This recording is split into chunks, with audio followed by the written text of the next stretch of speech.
राधे राधे दोस्तों, आज की हमारी कहानी है बराबरी। दीदी, इस घर में आपका हमेशा स्वागत है, लेकिन अब इस घर के भी कुछ नियम होंगे। यह सुनते ही सास का चेहरा गुस्से से लाल हो गया। ननद ने वहीं खड़े खड़े कह दिया, यह घर मेरे माँ बाप का है, कोई मुझे नियम नहीं बताएगा। लेकिन उस दिन अंजलि ने ना ऊंची आवाज की ना बहस की। उसने सिर्फ इतना कहा, नियम सबके लिए बराबर होंगे। अंजलि की शादी को 6 साल हो चुके थे। उसके पति विक्रम एक प्राइवेट कंपनी में अकाउंटेंट थे। घर में सास सावित्री देवी और विक्रम की बड़ी बहन नेहा थी। नेहा की शादी को 3 साल हो चुके थे, लेकिन वह हर महीने 10-12 दिन के लिए मायके आ जाती थी। आना किसी को बुरा नहीं लगता था, लेकिन आते ही वह पूरे घर पर अपना हक जमाने लगती थी। रसोई में क्या बनेगा, बच्चों को कौन सी ड्रेस पहनाई जाएगी, टीवी पर कौन सा चैनल चलेगा, अंजलि किससे कितनी देर फोन पर बात करेगी, हर बात में दखल। सावित्री देवी भी बेटी की हर बात को सही मानती थी। अगर नेहा किसी बात पर अंजलि को डांट देती तो सास कभी बीच में नहीं बोलती। उल्टा कह देती, वो इस घर की बेटी है, उसे बोलने का पूरा हक है। अंजलि ने कई साल तक चुपचाप सहा। उसे लगता था कि समय के साथ सब ठीक हो जाएगा, लेकिन धीरे धीरे बात इतनी बढ़ गई थी कि नेहा बिना पूछे अलमारी से सामान अपने घर ले जाने लगी। कभी नया तौलिया, कभी बच्चों के लिए रखा जूस, कभी अंजलि की साड़ी। अगर अंजलि कुछ पूछ लेती तो जवाब मिलता, अपने ही घर से ले रही हूँ, तुझे हिसाब देने की कोई ज़रूरत नहीं है। एक दिन विक्रम ने महीने भर का राशन और कुछ घरेलू सामान लाके रखा। अंजलि ने हिसाब बनाकर सब कुछ अलमारी में व्यवस्थित करके रख दिया। 3 दिन बाद उसने देखा कि आधा सामान गायब है। पूछने पर पता चला कि नेहा सुबह आई थी और अपनी ज़रूरत का सामान लेकर चली गई। अब अंजलि ने सास से कहा, तो कम से कम बता तो देना चाहिए। तो सावित्री देवी ने उसी पर नाराज़ होकर कहा, बेटी अपने मायके से 2-4 चीज़ें ले गई तो उसमें कौन सा पहाड़ टूट गया। मैं ही उसे फ़ोन पर बताई थी कि आज उसका भाई सामान लेकर आया है। उस रात अंजलि देर रात तक जागती रही। उसे पहली बार साफ समझ आ गया कि समस्या नेहा के मायके आने की नहीं, बल्कि बिना किसी सीमा के हर बात में दखल देना और घर को अपनी जागीर समझने लगी। अगले दिन उसने कई झगड़ा नहीं किया, कोई शिकायत नहीं की।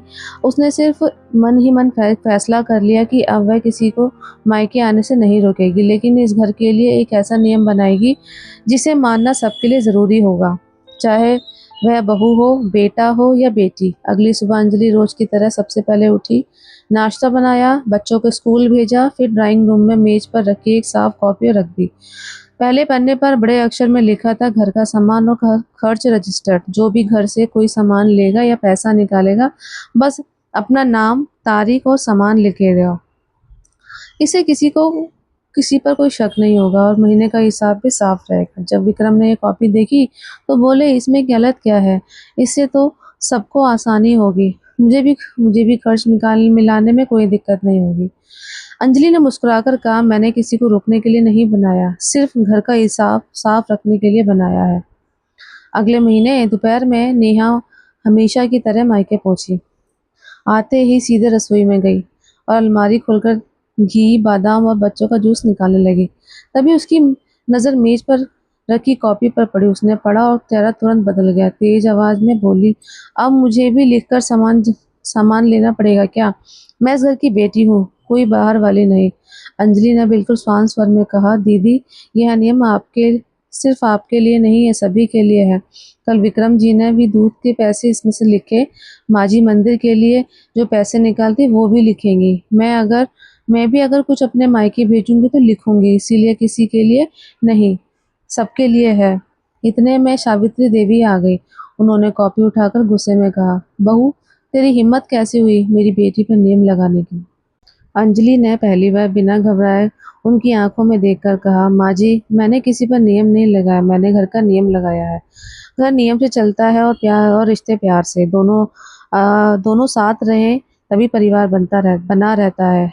नेहा ने यह बात बिल्कुल पसंद नहीं आई। उसने गुस्से में कॉफी मेज पर पटक दी और बोली, आज एक कॉपी रखी है, कल कहोगी कि मायके में मत आया करो। अंजलि ने तुरंत जवाब दिया, दीदी, अगर मुझे आपको रोकना होता तो मैं दरवाज़ा बंद कर देती। मैं सिर्फ हिसाब रखने की बात कर रही हूँ।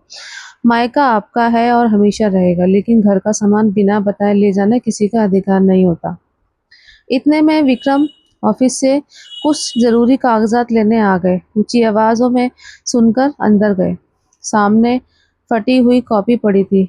माँ गुस्से में थी और नेहा रोने का नाटक करते हुए बोली, देख लो अपनी पत्नी को, अब मुझे भी मायके के नियम सिखा रही है। विक्रम ने कुछ नहीं कहा, चुपचाप कॉपी उठाई, फटे पन्ने जोड़े और फिर एक सवाल पूछा जिसके बाद पूरे घर में सन्नाटा छा गया। उन्होंने शांत आवाज में पूछा, दीदी अगर आपके ससुराल में आपका देवर या ननद बिना बताए हर हफ्ते राशन घी पानी ले जाए तो आपसे क्या कहोगी? यही कि मेरा घर है, मुझे किसी से पूछने की जरूरत नहीं। मेरी कमाई सीमित है, मैं एक बार महीने का सामान भरकर लाता हूँ और अब आप हर महीने आती हो और चुपचाप ले जाती हो। नेहा कुछ पल के लिए बिल्कुल चुप हो गई। उसके पास उस सवाल का कोई सीधा जवाब नहीं था। नजरें फेर ली और बोली, वह बात अलग है। तो विक्रम ने तुरंत कहा, नहीं दीदी, बात बिल्कुल वही है। नियम अलग अगर गलत है तो सबके लिए गलत है और सही है तो सबके लिए सही है। सावित्री देवी ने बेटे का अपनी बहू का साथ देना बिल्कुल अच्छा नहीं लगा। उन्होंने गुस्से में कहा, आज तू अपनी बेटी बहन के खिलाफ बोल रहा है। विक्रम ने सम्मान से जवाब दिया, मैं किसी के खिलाफ नहीं बोल रहा माँ, मैं सिर्फ सही बात के साथ खड़ा हूँ। घर का माहौल भारी हो गया। नेहा बिना कुछ बोले अपने कमरे में चली गई। जाते जाते मन ही मन में तय कर लिया कि अंजलि को इसकी कीमत जरूर चुकवाएगी। 2 महीने बाद जब वह मायके नहीं आई, तीसरे महीने अचानक अपने पति अमित के साथ घर पहुंची। इस बार अंदाज पहले जैसा नहीं था। आते ही सबके सामने कहा, आज मैं अपना कुछ सामान लेने आई हूँ जो पहले भूल गई थी। अंजलि ने मुस्कुराकर कहा, जरूर दीदी, जो आपका है वो आपका ही रहेगा। किसी ने कुछ नहीं छुआ। लेकिन कुछ देर बाद नेहा ने अलमारी से वह सोने की चेन निकाल ली जो अंजलि के मायके वालों ने उसकी शादी में दी थी। अंजलि ने तुरंत कहा, दीदी वह मेरा शादी का गहना है। नेहा ने बिना झिझक जवाब दिया, घर की अलमारी में रखा है तो घर का ही हुआ। इतने में अमित पहली बार अपनी पत्नी को रोकते हुए कहा, नेहा, यह ठीक नहीं है। किसी की शादी का गहना किसी की उसकी निजी चीज है। नेहा को उम्मीद नहीं थी कि उसका अपना पति भी उसके साथ खिलाफ बोल देगा। वह झुंझलाकर बोली, सब लोग मिलकर मुझे ही गलत साबित करते हैं। मैं आपकी पत्नी हूँ, जो या वह जो आप उसका पक्ष ले रहे हो। तभी सावित्री देवी वहां आ गई। आज पूरे परिवार की नजर उन्हीं पर थी। सबको लग रहा था कि हमेशा की तरह वह फिर भी अपनी बेटी का साथ देंगे, लेकिन इस बार उन्होंने सबके सामने ऐसी सच्चाई कही कि जिसे छिपाना और अब आसान नहीं था। सावित्री देवी ने कहा, नेहा के हाथों में अंजलि की चेन देखी और पहली बार उनकी नजर अपनी बेटी की पर ठहर गई। कुछ क्षण तक वह चुप रही, फिर बोली, नेहा, यह चैन वापस कर दो, जहां से लिया है वही। नेहा को यकीन नहीं हुआ कि हैरानी से पूछा, माँ, आप भी मेरी गलती निकाल रही हैं? सावित्री देवी ने गहरी सांस ली और कहा, गलती आज की नहीं, गलती हमेशा से मेरी ही है। मैंने हमेशा तुझे अपनी बेटी समझकर हर बात की छूट दी और तू बहू के हर बात की उम्मीद रखी। इसी वजह से आज तुझे लगने लगा है कि इस घर की हर चीज सिर्फ तेरा हक है। जो मन किया उठा के ले चली। तब तक किचन की बात थी। मैं कुछ नहीं बोली, लेकिन आज तू बहू के कमरे तक पहुंच गई। कमरे में खड़े सभी लोग एक दूसरे का चेहरा देखने लगे। अंजलि चुपचाप खड़ी थी। अमित ने नेहा से कहा, चलो चेन वापस रख दो। रिश्ते अधिकार से नहीं, सम्मान से चलते हैं। अब अपने साथ साथ अपनी इज्जत का भी कचरा कर दिया। यही करने आई थी मायके? नेहा की आंखें भर आई। उसने धीरे से चेन वहीं रख दी। अंजलि के सामने बुआकर बोली, भाभी मुझे माफ कर दीजिए। मैं हर बार यही सोचती रही कि मायका मेरा है, इसीलिए मुझे किसी भी चीज के लिए किसी की पूछने की जरूरत नहीं। लेकिन मैंने कभी ये नहीं सोचा कि अब इस घर में जिम्मेदारी आपकी भी उतनी ही है जितनी कभी मेरी माँ की थी।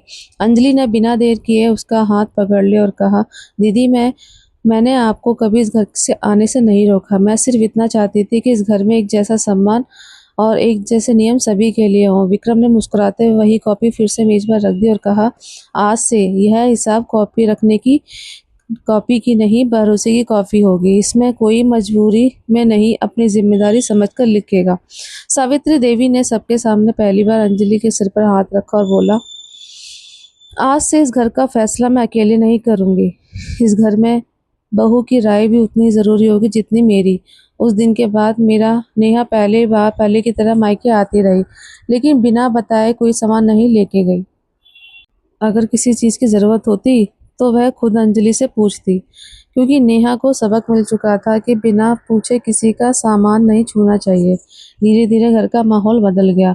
जहाँ पहले छोटी छोटी बातों पर बहस हुआ करती थी, वहाँ अब खुलकर बातें होने लगी। सबको समझ आ गया कि रिश्ते कभी टिकते नहीं जब अधिकार से पहले सम्मान और बराबरी की जगह दी जाए। यही बदलाव उस परिवार की सबसे बड़ी जीत बन गई। अगर कहानी दिल को छू गई हो तो लाइक, शेयर और सब्सक्राइब ज़रूर करें। धन्यवाद।